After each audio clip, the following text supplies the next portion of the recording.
আমি আজকে একটা তোমাদের সাথে মোমো রেসিপি শেয়ার করব। এটা করতেও সময় লাগে অল্প, আর খেতেও লাগে দুর্দান্ত।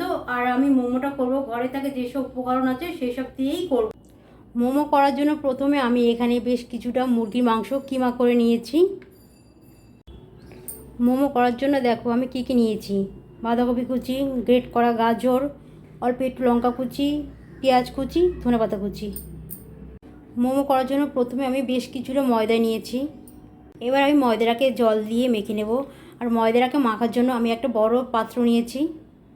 ময়দাটা আমি শুধু জল দিয়েই মেখেছি, এখানে তেল, নুন, চিনি কিছুই দিইনি, শুধু জল দিয়েই মাখবো আমরা। ময়দাটা মাখা হয়ে গেছে। বাঁধাকপিটাকে আমি হাত দিয়ে চটকিয়ে নিচ্ছি।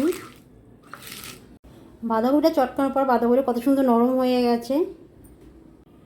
আমি এখানে অল্প আদা আর অল্প রসুন নিয়েছি, এটাকে আমি ভালো করে গ্রেট করে নেব। আদা আর রসুনটাকে এখানে গ্রেট করে নিয়েছি।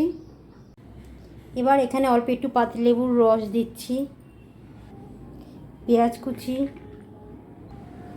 গাজর, বাঁধাকপি, লঙ্কা কুচি, ধনেপাতা, আদা রসুন বাটা, 1 চামচ গোলমরিচ গুঁড়ো, অল্প একটু লঙ্কার গুঁড়ো, অল্প একটু সয়া সস, অল্প একটু সাদা তেল দিচ্ছি। সবশেষে এখানে দিচ্ছি স্বাদ মতো নুন। নুন দেওয়ার পর এটাকে আমি হাত দিয়ে ভালো করে মেখে নিচ্ছি।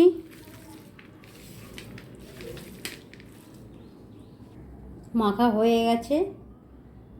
মোমোর জন্য আমি এখানে ছোটো ছোটো লেচি করে নিয়েছি। এবার এই ময়দার লেচিগুলোকে ছোটো ছোটো লুচির মতো বেলে নেব।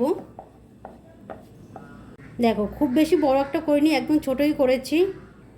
এবার আমি এর মধ্যে অল্প একটু পুর দিচ্ছি।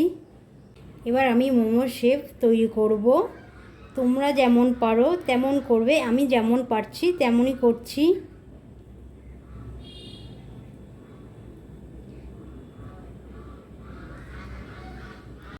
দেখো আমি যেমন পেরেছি মোমোর শেপ আমি তেমনই দিয়েছি, তোমরা যেমন পারবে তেমনই করবে।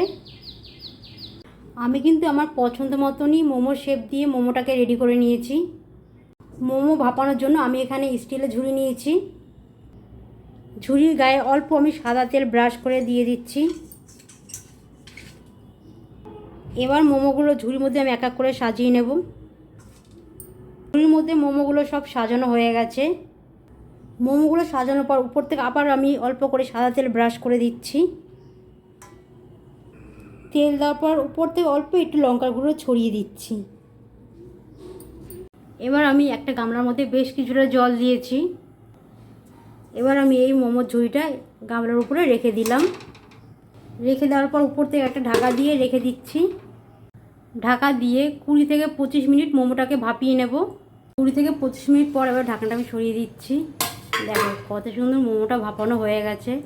এবার আমি মোমোগুলোকে এক এক করে প্লেটে তুলে নেব।